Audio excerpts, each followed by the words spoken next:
नमस्कार साथियों, स्वागत है आपका अपनी रीजनिंग की स्पेशल सीरीज में।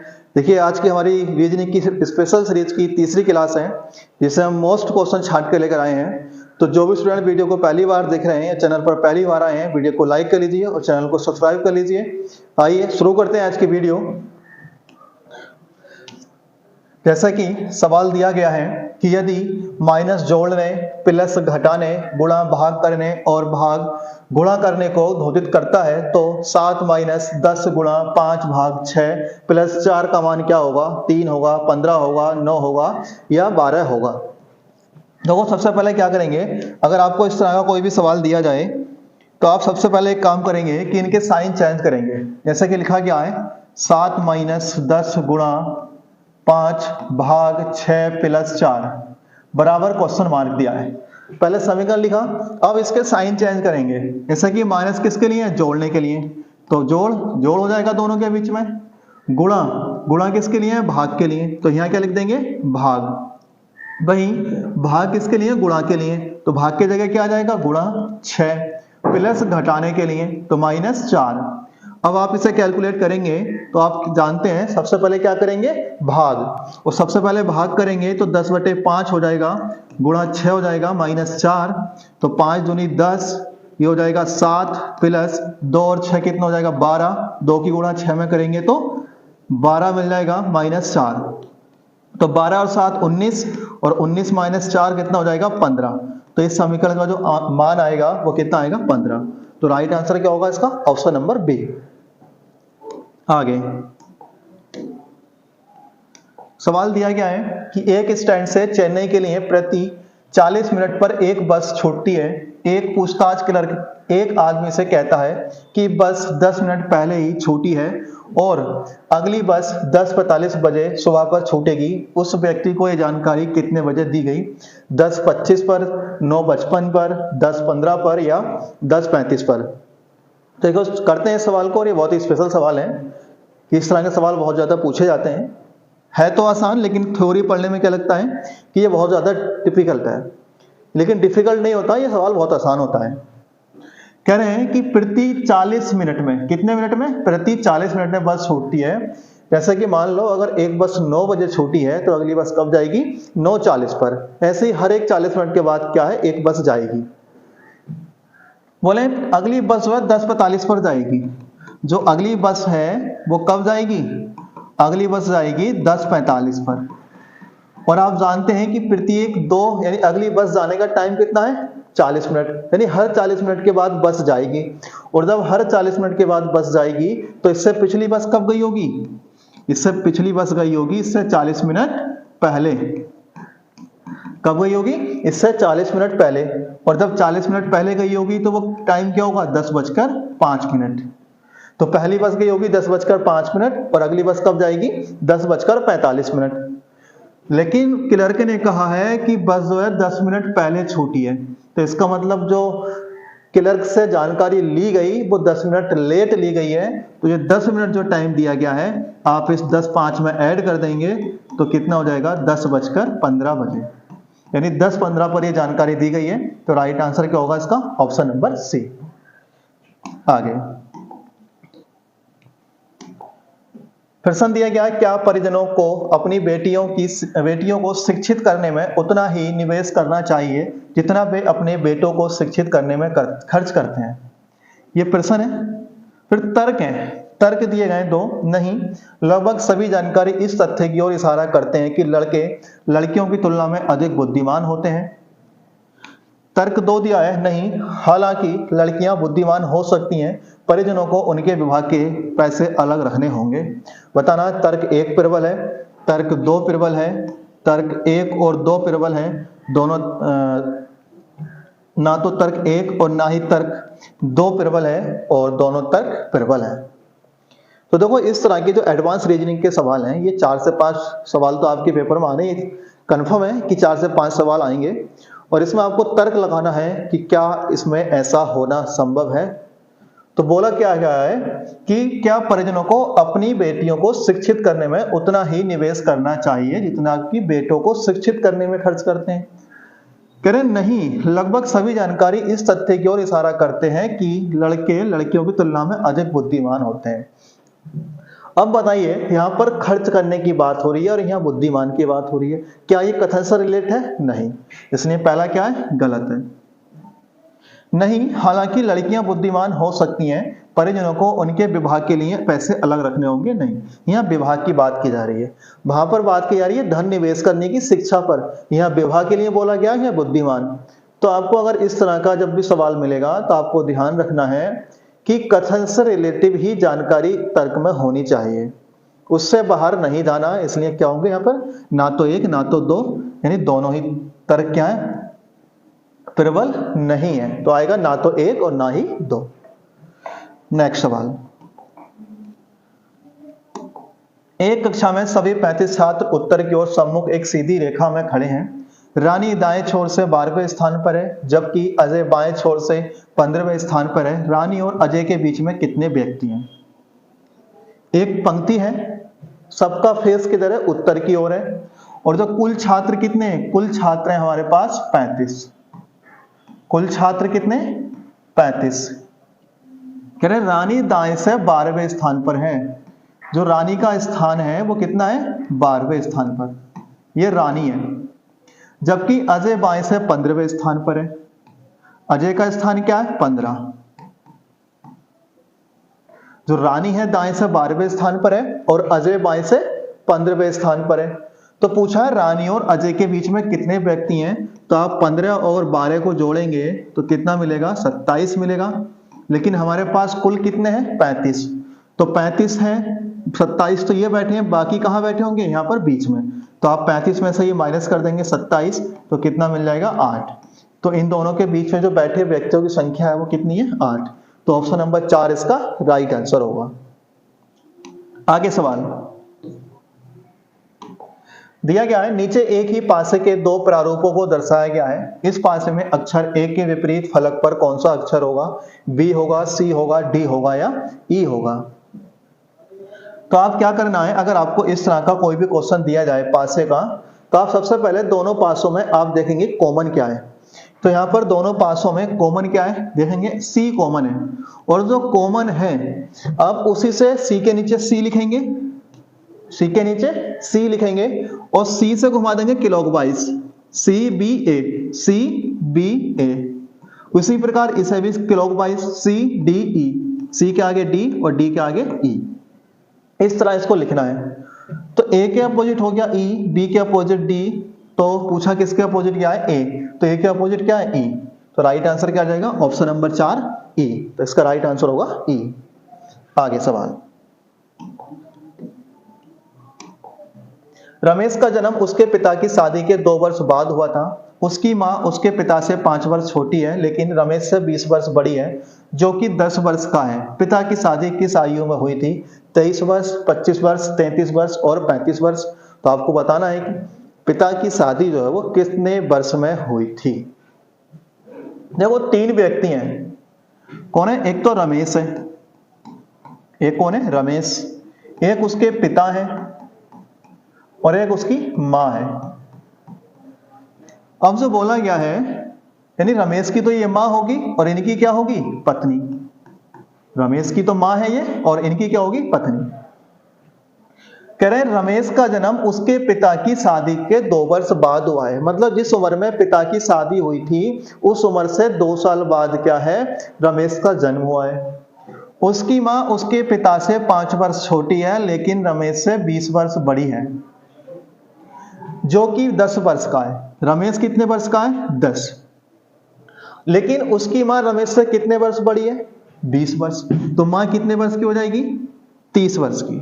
मां जो हो जाएगी वो 30 वर्ष की, क्योंकि जब 20 वर्ष बड़ी है, 10 वर्ष का रमेश है, तो मां कितने वर्ष की होगी? 30 वर्ष की। लेकिन वो उसकी मां जो है पिता से 5 वर्ष छोटी है, और जब 5 वर्ष छोटी है तो पिता 5 वर्ष बड़े होंगे, तो ये कितने के होंगे? 35 वर्ष के। कितने के हो जाएंगे? 35 वर्ष के। अब यहां से हम काउंट कर लेंगे कि इनकी शादी कितने वर्ष में हुई है। जब ये 10 साल का है तो जब ये पैदा हुआ होगा तो 10 साल पहले की बात होगी, तो ये कितनी मिल जाएगी इसकी आयु? 25।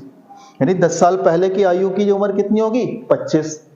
ये तो मिल गई 25 वर्ष, लेकिन बोला गया है कि रमेश का जन्म शादी के 2 वर्ष बाद हुआ है, यानी जब ये पैदा हुआ तो इनकी आयु कितनी थी, 25 वर्ष। लेकिन पूछा है शादी किस आयु में हुई थी, तो शादी तो 2 साल पहले हुई होगी, क्योंकि रमेश का जन्म 2 साल बाद हुआ है। तो 25 माइनस 2 कितना हो जाएगा, 23 वर्ष। तो उनकी जो किस आयु में शादी हुई थी, तो उनकी शादी हुई थी 23 वर्ष में। तो राइट आंसर आएगा इसका ऑप्शन नंबर 1। नेक्स्ट सवाल, 15 सेमी गुणा 30 सेमी गुणा 30 सेमी के आकार के एक बड़े केक को 5 सेमी गुणा 5 सेमी गुणा 10 सेमी के आकार के कितने टुकड़ों में काटा जा सकता है, 10, 15, 18 और 30। तो अगर इस तरह का आपको कोई भी सवाल दिया जाए, घन का सवाल या केक का सवाल, तो आपको क्या करना है, ऊपर लिखना बड़े घन का आयतन और नीचे लिखना छोटे घन का आयतन। तो ऊपर बड़े घन के भुजाओं की गुणा कर देंगे 15 गुणा 30 गुणा 30, और नीचे छोटे घन की भुजाएं रख देंगे 5 गुणा 5 गुणा 10। कैलकुलेट करेंगे 10 से 3 बार में, 5 से 6 बार में और 5 से 3 बार में। तो इसे काटेंगे 5 तिया 15, 5 छंग 30 और 6 तिया 10 तिया 30, 6 तिया 18, 18 तिया 54। क्या आ जाएगा यहाँ से, 54। तो ऐसा तो इसमें कोई ऑप्शन है नहीं, 15, 30, 30, 5, 5 और 10। 10 से काटेंगे 3 बार में, 5 से 6 बार में, 5 तिया 15, तो 6 तिया 18 तिया 54।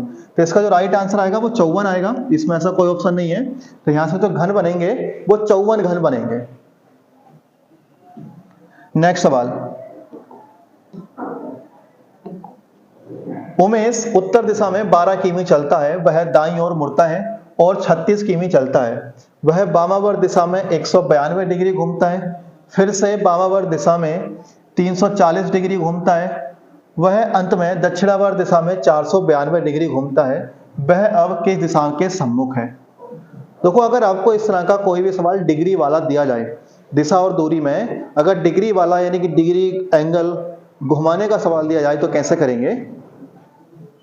सबसे पहले लिखेंगे उमेश किस दिशा में जा रहा, उत्तर की ओर। तो जो उमेश जा रहा है वो उत्तर की ओर जा रहा है और कितना चला है, 12 किमी। वह दाईं ओर मुड़ता है 36 किमी, तो दायां किधर मुड़ेगा, इधर, और कितना चला है, 36 किमी।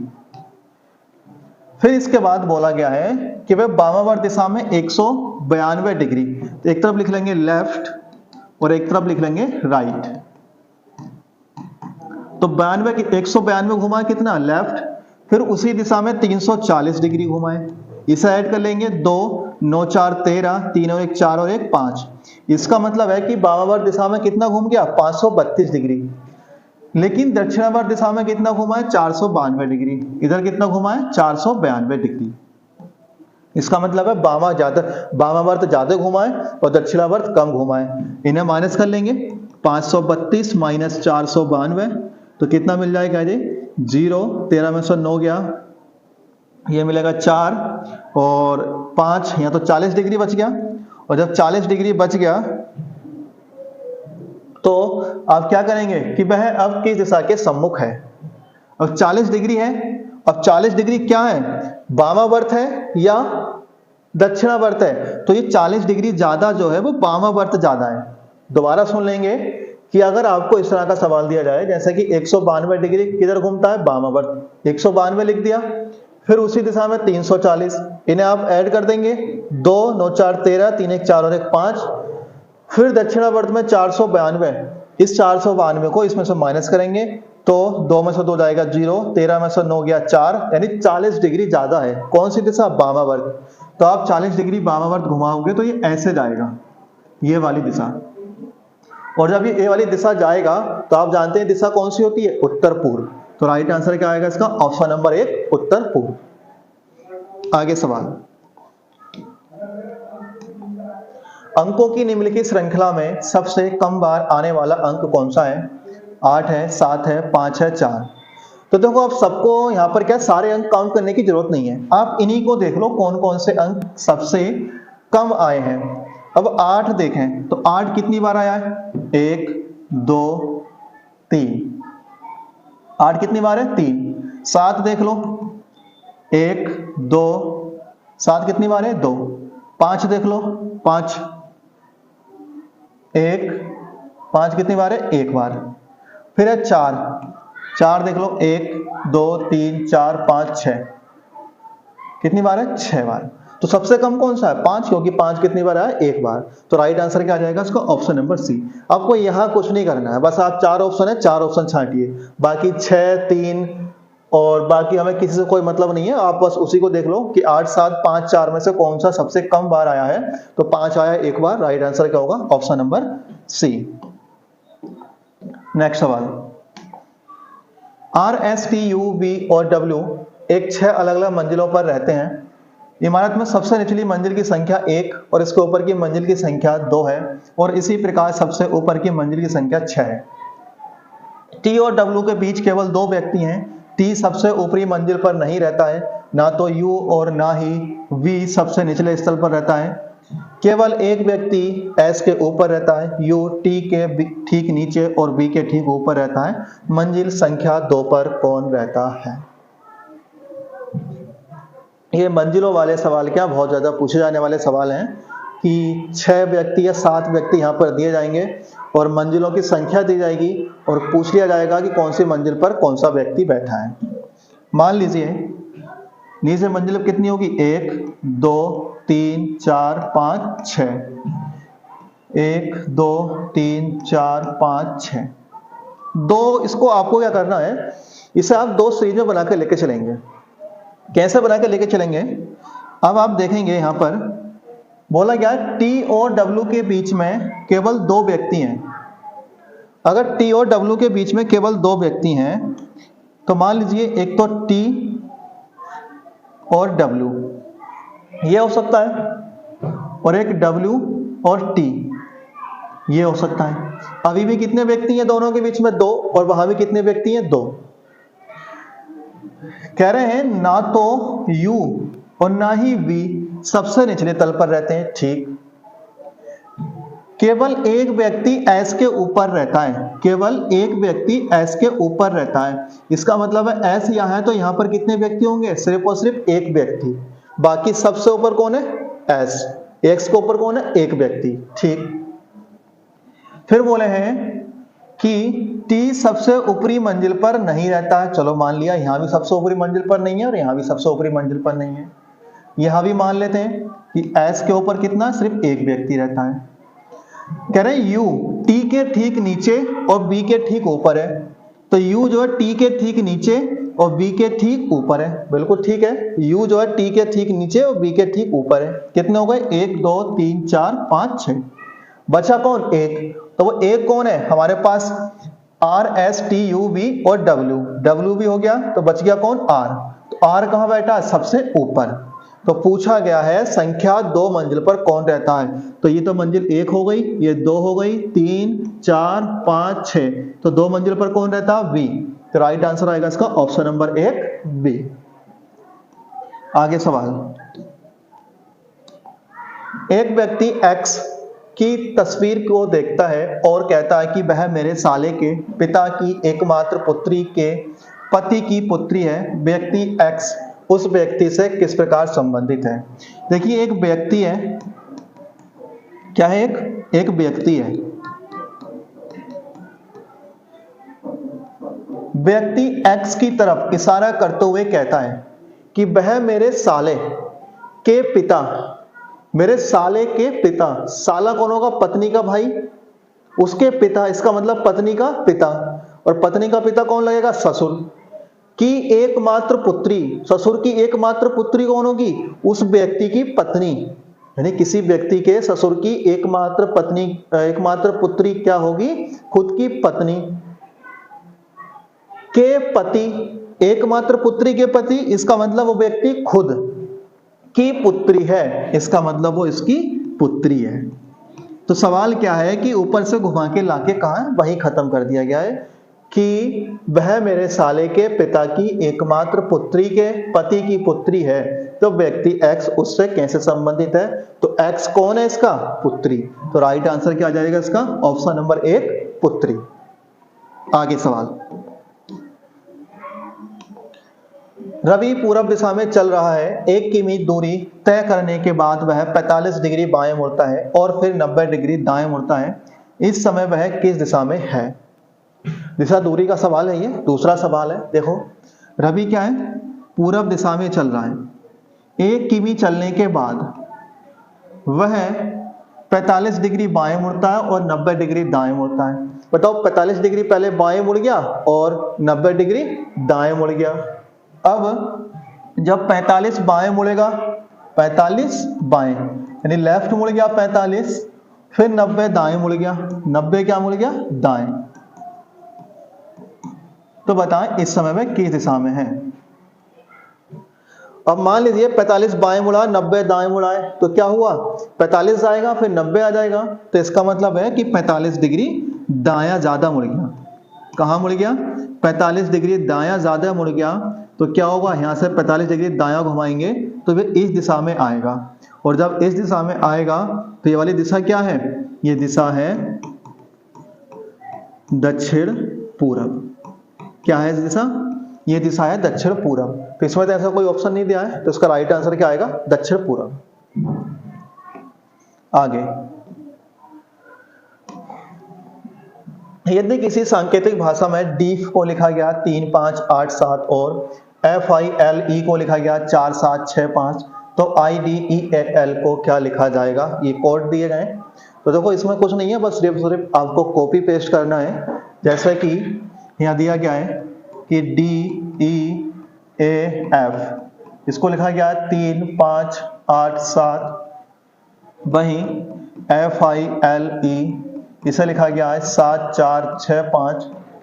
तो IDEAL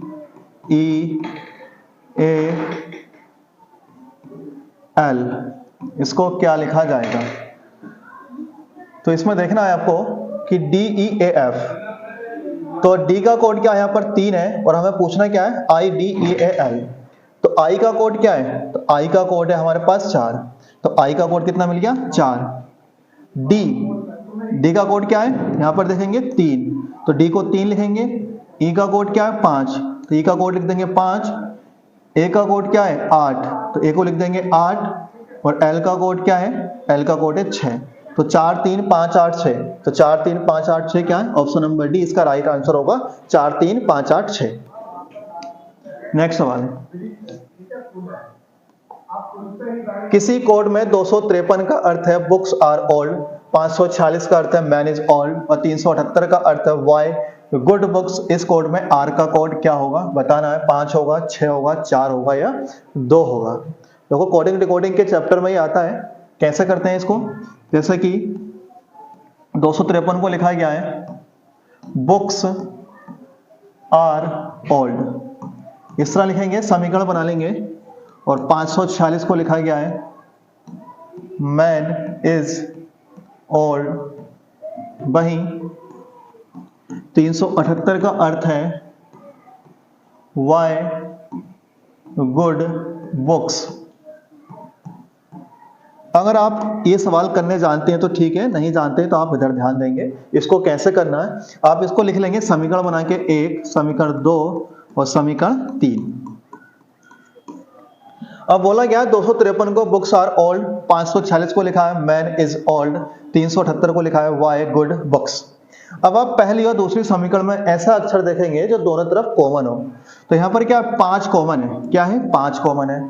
वहीं यहाँ पर क्या है ओल्ड कॉमन है, तो इसका मतलब है हमारे पास जो 5 का कोड है क्या है, वो ओल्ड है। ठीक है, 5 का कोड क्या मिल गया, ओल्ड। और उसके बाद पहली और तीसरी में देखेंगे 3 कॉमन है, क्या है 3 कॉमन। तो यहाँ पर क्या कॉमन है, बुक्स, क्या है बुक्स। तो इसका मतलब है जो 3 कोड है बुक्स का है। 3 कोड किसका मिल गया, बुक्स का। हमें बताना किसका है, आर का। तो 2 कोड किसका है, आर का। तो राइट आंसर क्या आएगा, ऑप्शन नंबर डी 2, कि आर का कोड क्या है, तो आर का कोड है 2। नेक्स्ट सवाल, नेक्स्ट सवाल है आकृति का, कि कौन सी उत्तर आकृति प्रश्न आकृति के प्रतिरूप को पूरा करेगी। ए बी सी डी, इसमें से बताना है कि कौन सी आकृति इस आकृति को पूरा करेगी। तो देखो इसमें क्या देख रहे हैं आपको कि इसमें सब कुछ क्या है, अगर आप इसे मिलाएं तो एक तो ये बनेगी और एक ये बनेगी और एक आप यहां से लेके आए तो एक ये बनेगी। दोबारा बना लेते हैं। एक आपकी इस लाइन से ये मैच खाएगी, यहां मिलेगी, और एक इस लाइन से ये मिलेगी, और एक ये वाली जो लाइन है वो कहां जाएगी, कोने पर ये मिलेगी। तो ऐसी कौन सी आकृति दी है, तो ऐसी आकृति दी है इसमें ऑप्शन नंबर 1। तो राइट आंसर क्या आ जाएगा इसका, ऑप्शन नंबर 1, क्योंकि एक इसमें यहां मिलाएंगे और एक इस तरह मिलाएंगे। तो ऐसा ऑप्शन कौन सा दिया है, ऐसा ऑप्शन 1 ही दिया है। तो राइट आंसर क्या आ जाएगा इसका, ऑप्शन नंबर 1। तो ये 15 सवाल आज के कंप्लीट हो गए। तो उम्मीद करते हैं सवाल अच्छे लगे होंगे, और ये आपको वीडियो क्या 15 स्पेशल क्वेश्चन की आपको डेली प्रोवाइड की जाएगी। तो अगर वीडियो अच्छी लग रही है तो चैनल को सब्सक्राइब कर लीजिए, हमसे जुड़े रहिए, वीडियो को लाइक करिए और शेयर करिए। जल्द मिलेंगे अगली वीडियो में। धन्यवाद।